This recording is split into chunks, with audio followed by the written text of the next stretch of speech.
예, 말에는 힘이 있다고 합니다. 말, 언어에 상당한 힘인데 숫자에도 굉장한 힘이 있다고 그래요. 다른 사람을 다 일으킬 수 있는 숫자가 있다고 하는데 혹시 그 숫자가 뭔지 아시겠습니까? 다른 사람을 다 일으킬 수 있는 힘이 있다네요. 당연히 그건 센스가 없어야 맞추는 넌센스 퀴즈입니다. 5 하면 다 산다네요. 5이라는 숫자가. 네. 자, 근데 하나님 말씀은 진짜로 힘이 있습니다. 자, 오늘 하나님의 힘 있는 능력의 말씀에 대해서 나눠보려고 합니다. 오늘 성경 본문의 말씀은 요한복음 9장 1절에서 12절 말씀입니다. 오늘 말씀을 본문으로 해서 누구의 죄 때문인가 하는 제목으로 이야기하려고 합니다. 예수께서 길을 가실 때 날 때부터 맹인된 사람을 보신지라. 제자들이 물어 이르되 랍비여, 이 사람이 맹인으로 난 것이 누구의 죄로 인함이니까? 자기니까 그의 부모니까? 예수께서 대답하시되 이 사람이나 그 부모의 죄로 인한 것이 아니라 그에게서 하나님이 하시는 일을 나타내고자 하심이라. 때가 아직 나아짐에 나를 보내신 이의 일을 우리가 하여야 하리라. 밤이 오리니 그때는 아무도 일할 수 없느니라. 내가 세상에 있는 동안에는 세상의 빛이로라.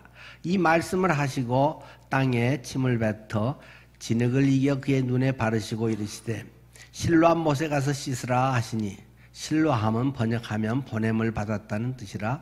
이에 가서 씻고 밝은 눈으로 왔더라. 이웃 사람들과 전에 그가 거린인 것을 보았던 사람들이 이르되 이는 앉아서 구걸하던 자가 아니냐? 어떤 사람은 그 사람이라 하며 어떤 사람은 아니라 그와 비슷하다 하거늘 자기 말은 내가 그라 하니 그들이 묻되 그러면 네 눈이 어떻게 떠졌느냐? 대답하되 예수라 하는 그 사람이 진흙을 이겨 내 눈에 바르고 나더러 실로암에 가서 씻으라 하기에 가서 씻었더니 보게 되었노라. 그들이 이르되 그가 어디 있느냐? 이르되 알지 못하노라 하니라. 아멘. 오늘 본문에 연결돼서 조금 앞에를 같이 또 더듬어 보면 앞에 7장에서의 초막절 이야기가 있었잖아요. 초막절에 계속 우리가 반복 말씀드리듯이 두 가지 마지막 그 폐막 행사가 있었다. 하나는 물깃기 행사였다. 실로암에 가서 금 항아리에다가 물을 뜨고 사람들이 서서 찬양을 하고 조심조심 제사장이 갖고 와서 마지막 그 관제 제물 위에 물 붓는 그런 예식을 행했다. 예수님께서 그것을 가만 보고 있다가 그런 종교적 행위, 마음의 진정으로 없고 그냥 형식화되어 있는 그들의 종교적 행위에 대해서 예수님께서는 이야기를 하셨잖아요. 서서 외쳐 가라사대 누구든지 목마르거든 내게로 와서 마셔라. 예수님께서는 내가 물이다. 저 물과 저 종교적 예식과 행사 이런 것이 우리에게 진정한 해가를 시켜주는 것이 아니고 그 배에서 생수의 강이 흘러나는 것이다. 성령이 우리 안에 계셔서 하나님 안에서의 그러한 성령이 내 속에 임할 때에 진정한 해갈이 되는 것이고 내가 물이다. 그 말씀을 하시고 이제 마지막 성화가 점점 꺼져가는 소화의 그때 예수님께서는 또 말씀하시잖아요. 다 불이 꺼질 때 내가 세상의 빛이다. 내가 빛이야. 저 빛이 저런 성화와 휘황찬란하고 세상의 빛이라고 반짝이는 것들이 일시적으로 도움을 주고 아름답기도 하지만 진정한 빛은 나다라는 이야기를 했다는 것 들으셨죠? 우리의 종교적 행위라든가 어떤 율법과 절기를 지키고 제사의식을 하고 그런 것이 우리에게 진정한 거듭남의 삶, 진정한 자유와 행복을 주는 것이 아니다라는 말씀을 하고는 곧 가늠한 여인의 이야기 8장으로 넘어왔지 않습니까? 다른 사람들이 현행범인 여자를 끌고 와서 정죄를 할 때 예수님께서 일갈하셨잖아요. 누구든지 죄 없는 자가 먼저 돌로 쳐라. 죄 없는 사람이 돌로 쳐라. 그 말을 듣고 각자 양심의 가책을 받아서 슬그머니 돌을 내려놓고 가버렸다. 많은 사람들은 저런 여자가 죄인이야, 저런 사람이 음란하고 저런 사람이 죄고 도덕과 많은 그런 잣대 가운데서 그 여자를 정죄하지만 주님께서 네가 정죄받을 사람이야, 네가 죄인이야 라는 것을 그들에게 깨닫게 하셨다는 것입니다. 그것을 깨닫고 그들은 그러면 주님 감사합니다 하고 제가 이제 주님의 삶을 살겠습니다 라기보다는 다 또 원위치로 그냥 각자 자기 집으로 가고 말았다는 것이죠. 그리고는 오히려 이제 그 이야기가 진행되면서 예수를 죽이려고 했다 하면서 오늘 9장 이야기로 넘어왔다는 것이죠. 9장에 넘어오면서는 태어나면서부터 맹인으로 태어난 한 사람이 있었다. 이 사람을 예수님께서 치료해 주셨다는 것입니다. 이 이야기는 마치 신맹인이 눈을 뜨는 것 같은 심청정 같은 그런 이야기 같기도 합니다. 이것을 보면서 예수님은 모든 질병을 고치실 수 있고 예수님이 사람들의 이런 고난과 아픔 속에 병을 고치셨구나 하는, 또 역시 그분은 하나님이셔서 못 고치실 병이 없구나, 그런 것을 부분적으로 느끼게도 되죠. 그러나 이 성경의 흐름을 좀 쭉 보면 그 말을 하려고 이 이야기를, 이 맹인의 눈 뜬 얘기를 하고 있는 게 아니라는 것을 우리는 금방 보게 될 것입니다.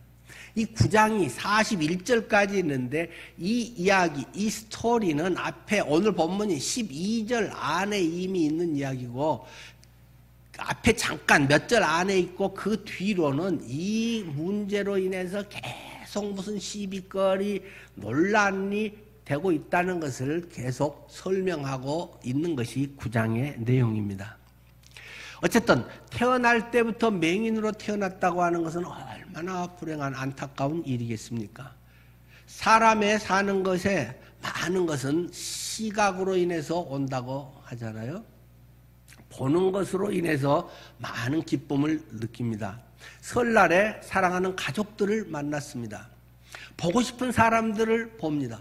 뭐 본다고 해서 돈이 생기는 것도 아니고 오히려 돈들 수도 있잖아요. 내려가고 뭐 교통비를 비롯해서 선물도 사가고. 그러나 사람들은 보기를 원합니다.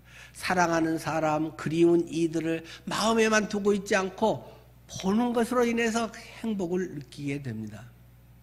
예수를 우리가 보기도 하고 우리의 많은 삶 속에서 보는 것에서 오는 아름다운 자연 속에서 평안을 느끼기도 하고 그런 안식처를 구하기도 하고, 보는 것으로 인한 것이 가장 큰 행복이라고 합니다. 듣는 것으로도 물론 음악을 듣고 행복하기도 하고 많은 것이 있죠. 퀴즈를 한번 내볼까요? 여러분들의 학교 시험 볼 때 알쏭달쏭한 게 있잖아요. 이게 1, 2, 3, 4번 중에 2번하고 4번이 헷갈린다. 2번인 것 같기도 하고 4번인 것 같기도 하고. 그런데 4번은 책에서는 4번이라고 본 것 같은데 2번이라고 듣고 한 것 같다. 그러면 여러분은 어느 것을 찍겠습니까? 네, 4번을 찍는 분이 많이 생겼습니다. 그냥 이건 일반 얘기입니다. 근데 그런 것이 맞을 가능성이 더 많다고 합니다. 눈으로 본 것이 더 정확할 가능성이 많다. 뭐 저는 얼마나 정확한지 모르겠습니다만 의학적으로 보면 시신경에서 뇌로 가는 그 신경극이 더 굵다고 그래요. 그래서 우리가 그 눈으로 보고 이렇게 기억되는 것이 뭐 듣거나 다른 어떤 감각기관을 통해서 그냥 일반 다른 것보다 더 그 정확할 가능성이 많다. 뭐 이렇게 흔히 이야기를 합니다. 자, 어쨌든 뭐 그런 것은 중요한 건 아닙니다만 눈으로 인해서 눈이 만약에 어두워지면 불행한 것이 참 많잖아요. 저희가 점점 나이 들어가니까 책도 이제 어른해가지고 오래 잘 안 읽게 되고, 읽어도 그 초점 맞추느라고 신경 쓰다 보면 내용이 덜 들기도 하고, 그리고 뭐 영화를 본다든지 또는 거리 가면서 그 신호등을 지킨다든지 또 운전을 한다든지, 청각장애인보다 시각장애인이 불편한 게 훨씬 많은 것은 우리가 금방 느끼는 것이죠. 자, 그런데 오늘 본문의 이 주인공은 태어나면서부터 맹인으로 태어났다는 불행한 사실입니다. 그런데 이 사람을 예수님이 보셨다라고 1절에 설명하고 있습니다. 날 때부터 맹인된 사람을 보신지라. 여기서 보셨다라고 하는 것은 그냥 있네, 맹인 있네 이런 정도를 이야기하는 것이 아니고, 본문의 더 깊은 뜻은 그것을 알고 보셨다, 그런 것이 포함이 되어 있습니다. 예수님이 미리 어쩌다 보니까 본 게 아니고 알고 저기에 그런 사람이 있어 하고 의도적으로 찾아가셨다는 것입니다. 앞에 4장에서도 사마리아 여인의 사마리아를 지나가야 하겠는지라 하는 그런 의지적인 표현을 하셨잖아요. 그렇게 해서 예수님이 의도적으로 이 맹인에게 다가가십니다. 우리가 구원받고 하나님 자녀된 것이 뭐 어쩌다 보니까 믿어주자, 또는 나 죄인이네, 내가 믿지, 이런 것보다도 하나님께서는 먼저 우리를 아시고 우리들 주변에 계속 다가오고 계셨다는 사실입니다. 부모님들을 통해서 자꾸 이야기도 하고 어떤 사건을 통해서 우리에게 인생을 깊이 생각해 보기도 하고, 다양한 것으로 통해서 하나님은 계속 우리를 초청하고 있다는 사실을 놓쳐서는 안 됩니다. 어쨌든 당시로서는 참 맹인이 쓸모없는 사람처럼 여겨졌습니다. 2000년 전에 사회복지가 제대로 됐겠어요? 장애인이 할 수 있는 건 거의 구걸하는 것밖에 없습니다. 구걸하는 인생. 뭔가 자기 주도적으로 자기가 보고 판단하고 자기의 인생을 살아갈 수 없는, 날 때부터 맹인이었기 때문에 그냥 주먹구구식으로 대강 하면서 습관에 따라서 그 일만 반복하면서 스스로 자립할 수 없고 남의 도움을 받아야만 살 수 있는 그런 존재로 지금 이 맹인은 살아가고 있다는 것입니다.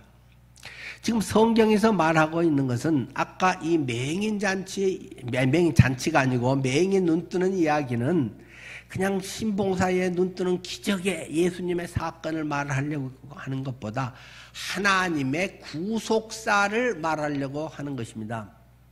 구속사, 구원할 구자, 살 속자, 대가를 주고 지불을 해서 예수님이 십자가에서 나를 대신해서 죽으심으로 그 대가로 우리를 구원해 주시는 구속사, 구원사를 보여주려고 지금 이 이야기를 하고 있다는 사실을 기억해야 됩니다.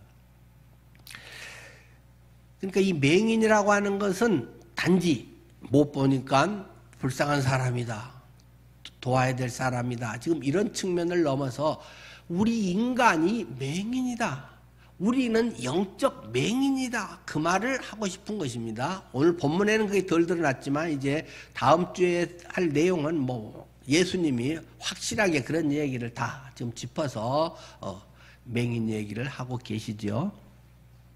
그런데 오늘의 굉장히 주목할 만한 질문은 이런 것입니다. 다가가는데 제자들이 묻지요. 다른 때부터 유대인들이 물었는데 이제 제자들이 그래도 예수님 믿고 교회 좀 다니고 신앙생활하는 지금 이 제자들이 묻죠. 랍비여, 이 사람이 맹인으로 태어난 것이 누구 죄로 인한 것입니까? 지 죄입니까? 지 부모 죄입니까? 라고 이렇게 묻는 거죠. 왜 이렇게 물을까요? 당시 유대인들은 어떤 것은 모두가 죄의 결과다라고 생각을 했습니다. 그래서 지 죄거나 부모 죄거나 라고 그들은 생각을 했던 거죠. 그런데 자기 죄가 있을까요? 엄마 뱃속에서 죄를 지었다는 건데 지 죄 때문에 이렇게 맹인으로 태어났습니다. 근데 뭐 유대인들은 또 그럴 수 있다고 뭐 믿었던 모양이에요. 태중에도 뭐 이런 걸 했다고. 근데 조금 억지 같은데 이제 대부분은 부모의 죄라고 많이 생각을 했다는 것입니다. 성경에도 그런 말이 있잖아요. 출애굽기 20장 5절 6절에 그런 말도 있죠. 나를 미워하는 자의 죄를 갚되 아버지로부터 아들에게로 3, 4대까지 이르게 하거니와 나를 사랑하고 내 계명을 지키는 자에게는 1000대까지 은혜를 베푸느니라. 하나님을 미워하고 죄를 짓는 사람은 그 아버지부터 3, 4대까지 뭐 증손, 고손까지도 하나님이 심판을 한다. 뭐 저주를 받는다. 이런 것을 그들 생각했기 때문에 저주가 있다. 어려운 문제가 있다. 이러면은 그들은 하나님이 저주를 받아서 심판을 받아서 그런 것이다 라고 다 생각을 했다는 것입니다. 사실 그 말이 뭐 전혀 틀리다고만은 할 수 없겠죠. 인간의 모든 죄의 모든 이러한 불행과 저주와 이러한 것들은 근원을 우리는 원죄에서부터 출발한다라고 이야기를 합니다.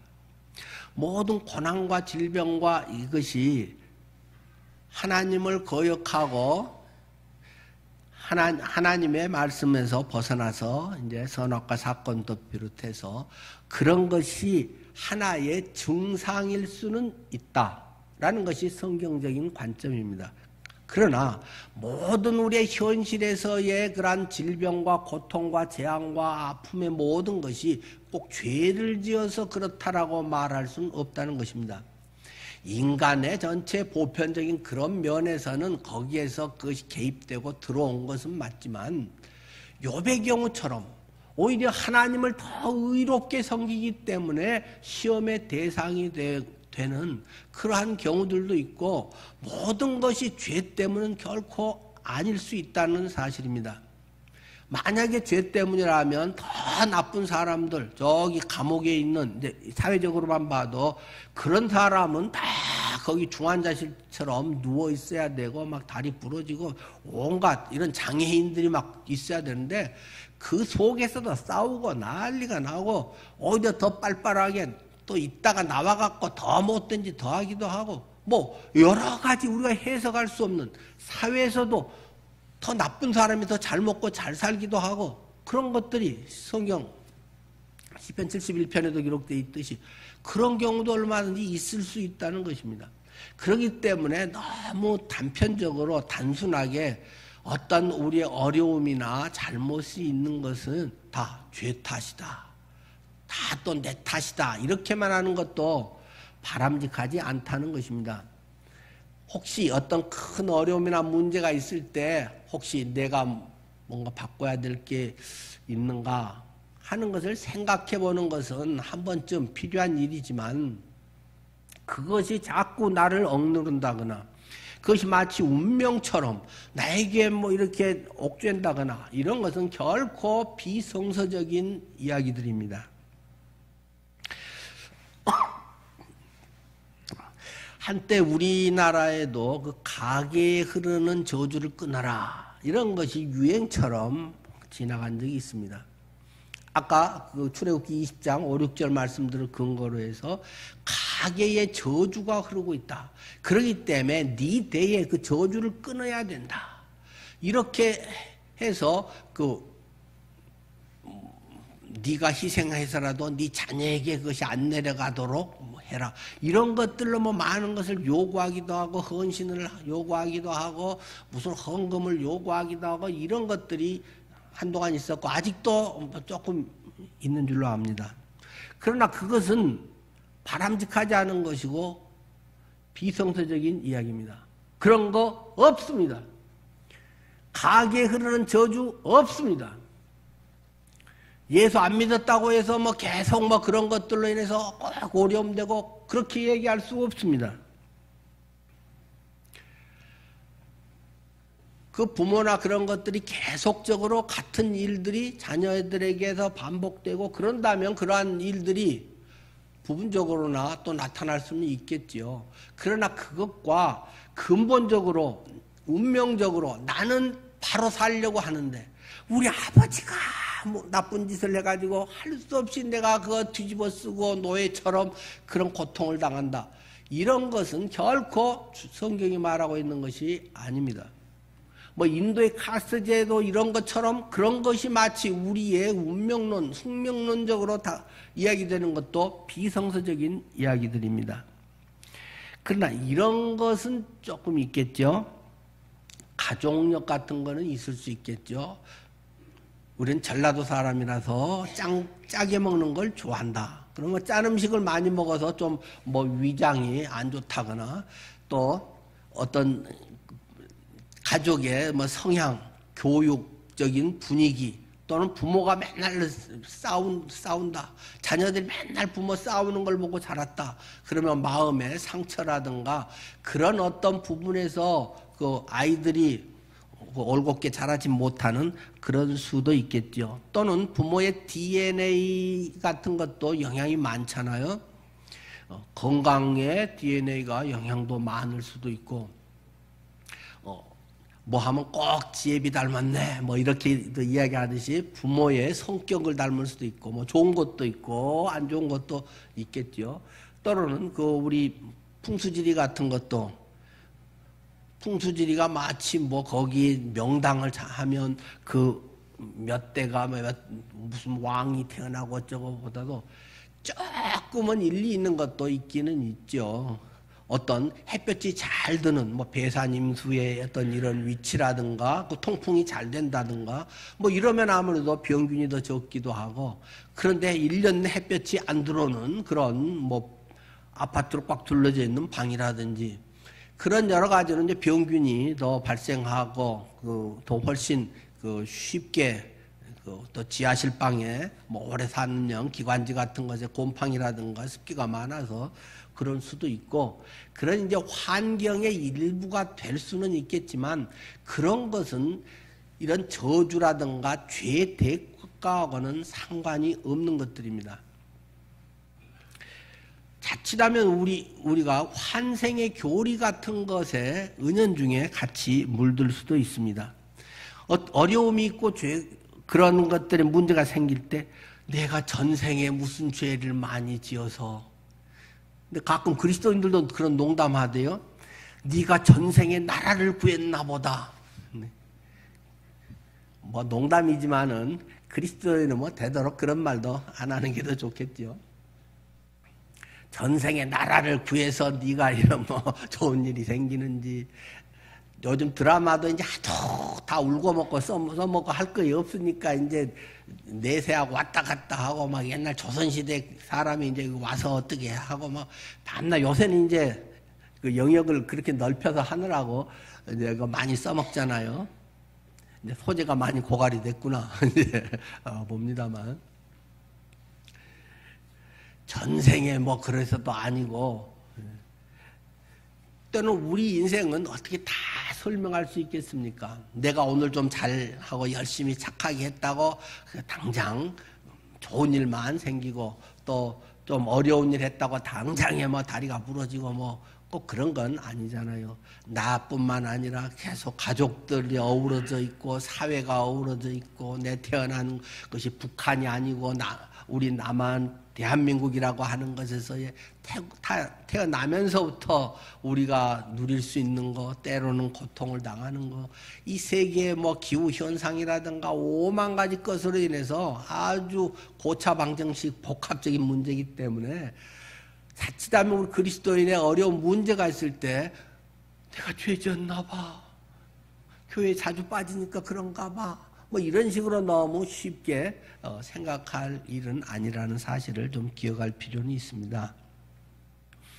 어쨌든 예수님께서는 이 사람이 누구 죄 때문에 그랬습니까? 하는 것에서 둘 다 아니다 라고 예수님은 말씀하셨습니다. 3절 예수께서 대답하시되 이 사람이나 그 부모의 죄로 인한 것이 아니라 이 둘 다 아니다. 그럼 뭡니까? 여기도 이제 상당히 어려운 문제가 사실 여기 있는 거죠. 그에게서 하나님이 하시는 일을 나타내고자 하심이라. 누구 죄의 문제가 아니고 이 지금 나면서부터 맹인인 이 사람에게서 하나님이 하시는 일을 드러내고자 메시아적 사역을 드러내시기 위해서 하나님이 지금 이 사람을 쓰시는 것이다. 이렇게 예수님이 말씀하시는 거거든요. 자, 여기에서 상당한 오해의 가능성이 있습니다. 자칫하면 하나님은 하나님의 일을 나타내시기 위해, 하나님의 영광을 나타내시기 위해 장애인을 막 만들어버리시고 뭘 하면 막 죽여버리시고 막 그래갖고 나사로같이 살려버리시고 이런 끔찍한 하나님으로 오해하면 안 됩니다. 그것은 성경을 잘 이해하는 것이 아닙니다. 자칫하면 우리의 이사야 64장이든지 뭐 로마서에서든지 토기장이 비유를 우리는 많이 이야기를 합니다. 토기장이가 지는 한 덩이는 종재기를 만들고 한 덩어리는 밥그릇을 만들고 또는 고려 자기를 만들고 쓸 그릇을 만드는데 그 토기장이 마음이지 진흙이 왜 막 항의하면서 대들 수 있냐 이런 이야기잖아요. 그건 쓸 그릇에 대한 쓰임의 용도에 대한 그런 부분에 대한 이야기인데 그것을 너무 쉽게 아무데나 갖다 붙이면 안 되는 것입니다. 자칫 이것에 대한 남용이 우리가 갖고 오기 쉽다는 것입니다. 오히려 이런 본문은 이제 이런 뜻이 가깝죠. 이 맹인이 보지 못한 것으로 인해서 너희는 하나님이 그를 위해서 일으키시는 표적을 볼 것이다. 이 사람이 지금 못 보기 때문에 저는 보는 저를 데려다 놓고 멀쩡하게 뭐 진흙을 붙이고 어쩌고 하면서 뭐 갈 수 있으라 하면 뭐 그게 뭐 되겠어요? 못 본 사람에게 해야 효과가 있는 것이고 못 본 사람에게 그것을 드러낼 수 있는 거기 때문에 그것은 하나의 맹인으로 태어난 그 결과를 사용하셔서 결과에 대해서 전능하신 하나님을 드러낼 기회로 쓰시는 것이지 멀쩡히 건강히 자랄 애를 하나님께서 나올 때 그냥 눈을 싹 그냥 감기게 만들어버리고 니는 장애인으로 평생 한 30살까지 살아. 그리고 한 30살 무렵에 예수를 만나가지고 네 눈이 띄어지고 하나님 영광입니다. 이렇게 하라고 하는 게 아니라는 것입니다. 고난이 우리에게 닥쳐올 때 늘 점검할 필요는 있습니다. 그러나 고난 자체를 숙명론적으로 너무 받아들이는 것은 별로 좋은 신앙이 아니라는 사실입니다. 우리의 이제 물론 고차원적인 죄송합니다. 다양한 하나님의 섭리를 우리는 다 이해할 수 없고 지금 하나님 왜 이러시는가? 도대체 하나님 왜 이렇게까지 몰아가세요? 하고 과정상에서 이해 안 되는 경우가 종종 당연히 있을 수 있습니다. 왜냐하면 하나님의 크기와 우리의 크기는 너무 다르기 때문에 하나님의 그 고도의 하나님의 섭리를 당시에는 다 모를 수 있는 것이기 때문이죠. 그러나 하나님이 일부러 그렇게 막 장애인을 만들고 고통을 해서 니들은 내 도구일 뿐이야 이렇게 말하는 분이 아니라는 것입니다. 주님은 우리를 얼마나 사랑하시는지 나를 위해서 자기 아들 하나님이신 예수 그리스도를 십자가에 찢어 죽이면서 나를 죄의 형벌을 받게 하고 대가를 고스란히 지불하고 나를 건지시는 하나님인데 그토록 나를 사랑하시는 하나님인데 하나님의 영광을 위해서 나의 모든 걸 뭉개고 짓밟아서 모든 것을 망가뜨리고 살려내면서 나 대단하지 이런 하나님이 아니라는 사실을 늘 기억해야 됩니다. 하나님은 우리에게 좋은 것을 주시는 분이다. 우리가 어떻게 하면 가장 나다운 삶을 살 것인가? 가장 복된 인생을 살 것인가? 하나님이 원래 우리를 지으신 것은 하나님의 형상으로 지어서 하나님의 그 기쁨과 은혜와 평강을 누리며 살게 했는데 인간의 교만과 인간의 죄가 원죄를 우리가 짐으로 말미암아 그것이 망가졌는데 예수님이 오신 것은 그것을 다시 회복시키려고 오신 것인데 신락원이 복락원이 되는 것이 하나님의 뜻인데 그것을 위해서 야, 네 이리 와. 넌 죽어. 이렇게 해서 하는 분이 아니라는 것을 기억해야 됩니다. 하나님에 대한 오해. 자칫하면 믿음 좋다는 사람이 더 그렇게 빠질 가능성이 많습니다. 믿음에서 주여 살리든지 죽든지 주님 뜻대로 하옵소서. 이 믿음은 얼마나 좋은 믿음입니까? 얼마나 순수하고 얼마나 순교적인 아름다운 믿음입니까? 하나님이 그래 네 뭐라고 해서 다시 한번 말해봐. 살리든지 죽이든지 마음대로 하든지 죽어 그러면서 목을 쳐 죽이고 고생해 뭐 이렇게 하겠습니까? 하나님은 우리에게 가장 좋은 것을 주시는 분이시다.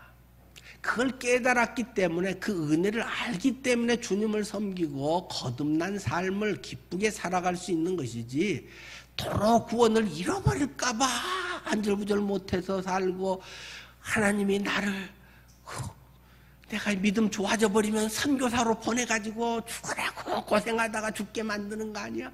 뭐 이렇게 걱정하면서 그런 삶을 살게 하시는 분이 결코 아니다. 그런 하나님이 무슨 사랑의 하나님이고 하나님의 그 뜻을 이루는 것이겠습니까? 기꺼이 물론 순교의 제물로 내어놓을 수 있는 사람도 있고 너무 감사해서 자녀도 부모가 너무 감사해서 부모님 제가 부모님 대신 감당할게요. 뭐 이럴 수는 있겠지만 그래 네가 죽어야지 그럼 내가 죽냐? 뭐 이런 식은 결코 아니라는 그런 자칫하면 오해 토기장의 비유의 그런 오해 그런 것이 쓰임에 있어서는 다양하게 쓰일 수 있는 것이다. 쓰임에서는 나는 오지라서 저거는 안 하고 나는 좋은 데서 뭐 이걸 하고 좋은 대우 받으면서 이렇게 살고 싶고 그것은 인간의 본능일 수 있지만은 그렇게 할 사람도 필요하고 또 죽음을 각오하면서 그 희생을 하고 오지에서 그것이 기쁨이고 그것이 삶의 의미고 그렇게 해서 사는 사람도 있다. 홈런을 우리나라 프로야구 첫 게임에서 이만두 선수가 첫 프로야구 홈런을 날렸는데 그 이만두 선수가 지금 예수님을 믿고 저 아프리카 거기 가서 선교사로 사역을 하잖아요. 그 아이들에게 야구를 가르치면서 우리나라에서 후원 받아갖고 가서 그들을 위해서 살잖아요. 그것은 야 여기서 뭐 돈 얼마 줄게 여기서 편히 살아. 근데 자기는 그게 기쁘다는 거예요. 뭐 이만수 선교사 간증도 있고 그렇죠. 그런 사람이 분명히 있는 거죠. 다 좋은 거 사회에서 좋은 거 다 하고 싶은 거 다 하고 살면 이 사회가 또 하나님의 나라가 어떻게 아름답게 바람직하게 되겠습니까? 다 좋은 거 자기 차지하고 싶은 게 인간의 본능인데 그런데 주님 안에서 거듭나면 가치관이 달라지면 말려도 한다니까요. 그냥 사랑하는 연인이 그냥 그런 거 아니어도 부모가 야 쟤하고 결혼해서 뭐 네가 뭐 어쩌냐 너는 밑간다 어쩐다고 해도 좋아 죽겠다고 도망가서도 결혼하는 사람도 있잖아요. 하물며 진정으로 참된 희열을 잊고 삶의 기쁨이 있는 사람은 자원해서 그렇게 할 수도 있다는 것입니다. 그러니까 하나님의 뜻을 드러내는데 이 사람을 주님께서는 쓰셨다라는 사실을 결과적으로 우리는 봐야 할 것입니다. 우리가 자칫 고난, 고통을 당할 때 고개를 숙여서 고난의 이유를 캐내려고 너무 집중할 일이 아닙니다. 왜 내게 이런 고난이 왔지? 누가 그때 집을 사라고 해갖고 내가 사갖고 그 뒤로 집값이 내려갖고 망해갖고 그 사람이 그때 말만 안 했으면 내가 파산 안 했을 텐데 뭐 밤낮 그러너든 남에게서 탓을 한다거나 과거적인 시선에서 계속 이유를 찾으면 해답이 없습니다. 기쁨이 없습니다. 원망만 생깁니다. 고난의 목적이 무엇인가에 눈을 들어서 보아야 합니다. 하나님이 뭘 드러내시려고 이렇게 했는가? 하나님이 내 인생에 내가 생각지 못한 무엇을 보여주시는가? 내 인생에 정말 중요한 것이 무엇인지를 이 고난을 통해서 깨닫는가? 이런 것을 우리가 발견해야 하는 것입니다. 우리의 삶에는 이해되지 않는 것이 너무 많습니다. 연세 들수록 더 이해 안 되는 것이 많습니다. 처음에는 뭐 내가 맘만 먹으면 할 수 있는 것 같고, 그런데 나중에는 할 수 있는 게 별로 없어진다는 걸 점점 깨닫게 됩니다. 나중에는 내 두 발로 걸어 다니는 것조차 어렵다는 걸 깨닫게 됩니다. 내 몸 하나 건사하는 것이 얼마나 어려운 건지, 지팡이를 짚지 않으면 어렵고, 누가 부축해 주지 않으면 어렵고, 누가 밥을 해서 떠먹여 주지 않으면 어렵고, 요양원, 요양병원에 중환자실에 들어가 보면 내가 할 수 있는 게 정말 없다는 것을 절절히 깨닫게 됩니다. 그 속에서 아이고 내 신세가 왜 이렇게 됐나, 내가 왕년에는 잘 나갔는데 뭐 이러고 있는 사람은 참 한심하죠. 늘 불만만 있습니다. 내가 누군 줄 알아, 뭐 밤낮 그런 소리나 하고 살겠죠. 그러나 인생은 그때그때마다 하나님의 귀한 뜻이 있는 것이고, 그전에는 발견하지 못한 놀라운 것들을 고난 속에서, 약해짐 속에서 발견하게 됩니다. 내가 높이만 올라가고 뭐 잘 되는 것이 성공이고 남보다 뭔가 낫다고 생각했는데 그것만도 아니네 하는 것을 발견하게 됩니다. 인생에 정말 가치 있는 것이 무엇인지를 발견하게 됩니다. 나의 보물이라고 생각했던 것이 모조품이었네 하는 것을 발견하게 됩니다. 늘 장례식 다니면서 아이고 안 됐다 했는데 내 날이 다가와 오고 있구나. 내 인생은 어떻게 매듭지어야 하는 것인가 고민하게 됩니다. 고난이라고 하는 것의 목적을, 하나님이 왜 이것을 내게 허락하셨을까? 이유는 내가 다 이해할 수 없습니다. 죽을 때까지 이해 못하는 것 더 많을 것입니다. 그럼에도 불구하고 오늘 나의 삶에 주어진 하나님의 고난 속에 오히려 더 빛나게 하는, 그것을 닦아내고 반짝거리게 하는 더 놀라운 은혜가 담겨 있는 것을 우리는 주님 안에서 발견할 수가 있는 것입니다. 자, 4절에 때가 아직 낮음에 나를 보내시는 이의 일을 우리가 하여야 하리라. 밤이 오리니 그때는 아무도 알 수 없느니라. 내가 세상에 있는 동안에는 세상이 빛이로다. 아까 초막절 폐막식 행사에 성화가 꺼져가는 그때 나는 세상의 빛이다 라고 말씀하셨는데, 내가 세상에 있는 동안 그것이 낮이다. 물리적인 12시간이라든가 이러한 것이 낮이라고 지금까지 생각했는데, 영적인 관점에서 보니까 내가 어둠의 삶을 살았구나 하는 걸 발견합니다. 그리스도 안에서 빛을 발견하게 됩니다. 그런데 예수님께서 이 말씀을 하시고는 땅에 침을 뱉어 진흙을 이겨 그의 눈에 바르시고 이르시되 실로암 못에 가서 씻으라 해서 가서 씻고 밝은 눈으로 돌아왔다는 것입니다. 왜 이렇게 주님은 더럽게 이렇게 하시는가요? 복음서에 보면 예수님께서 여러 질병들을 고치는 경우들이 많이 있습니다. 그런데 대체로 한두 가지 정도 이제 질병 종류로 따지면 구체적으로 나온 것들이 됩니다. 그런데 맹인 고친 얘기가 제일 많이 나옵니다. 5번 나옵니다. 그런데 그 고치는 방법이 할 수 있는 대로 다르게 한다는 것입니다.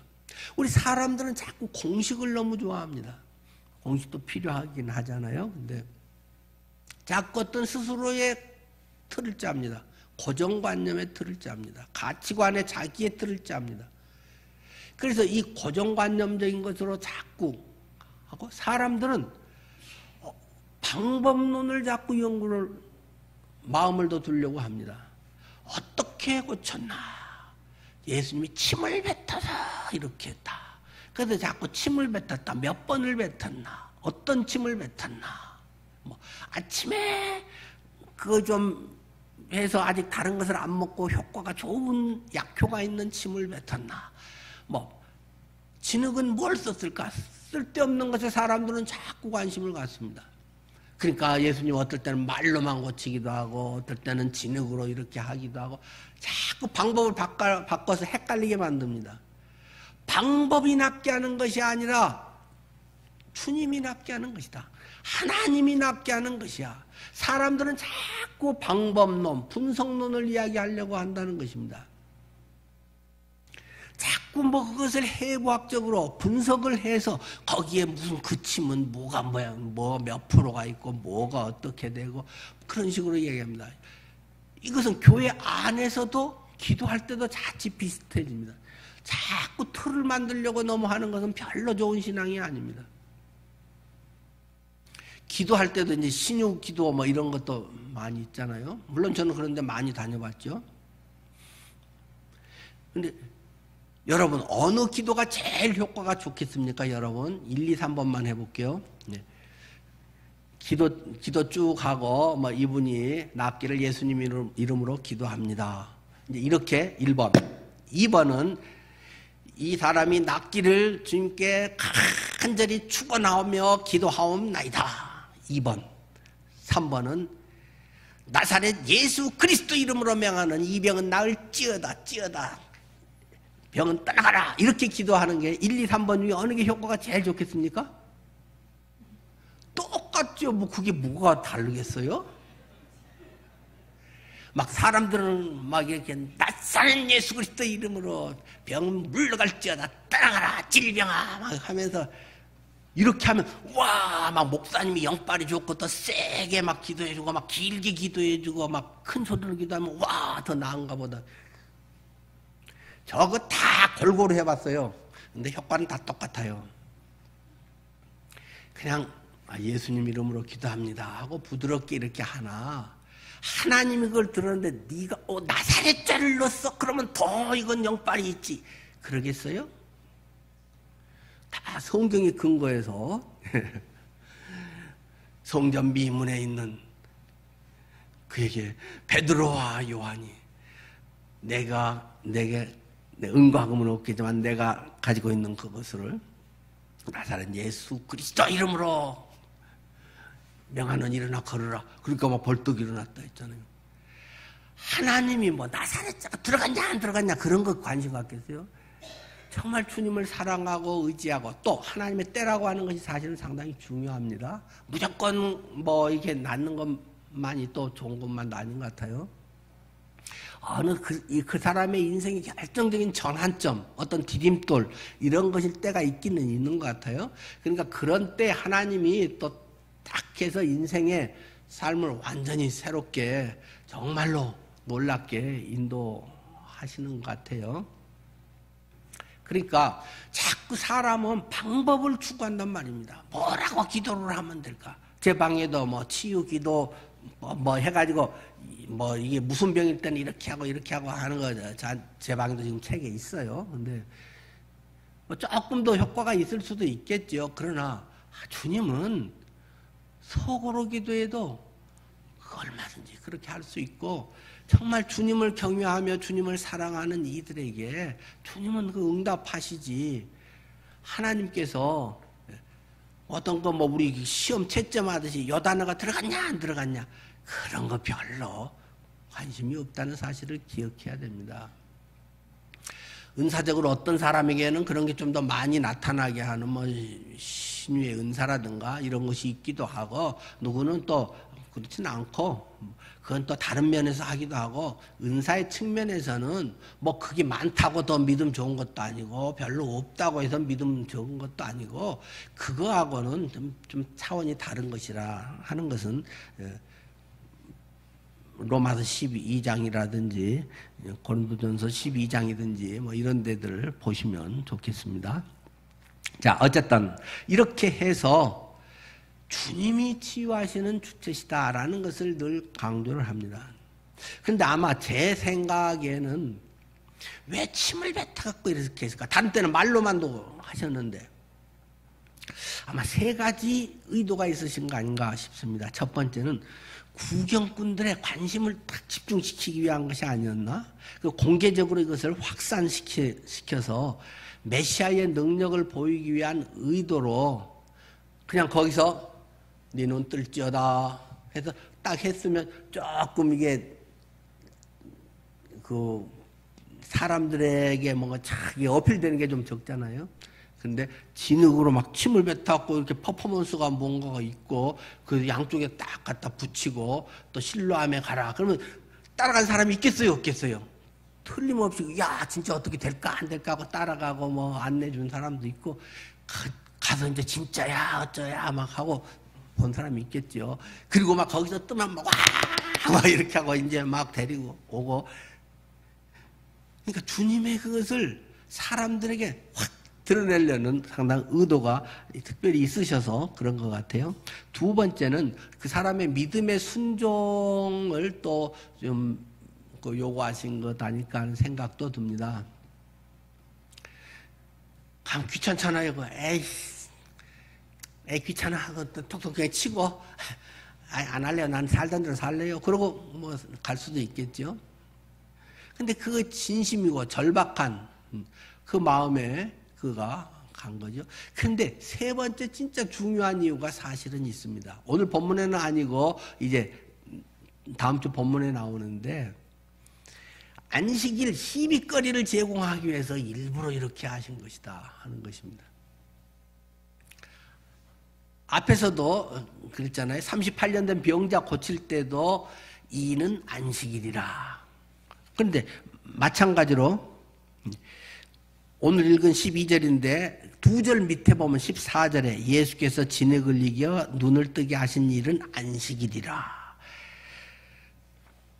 그러니까 이게 사람들의 이슈거리가 됐단 말입니다. 바리새인들이 이놈 봐라 이렇게 됐다는 거죠.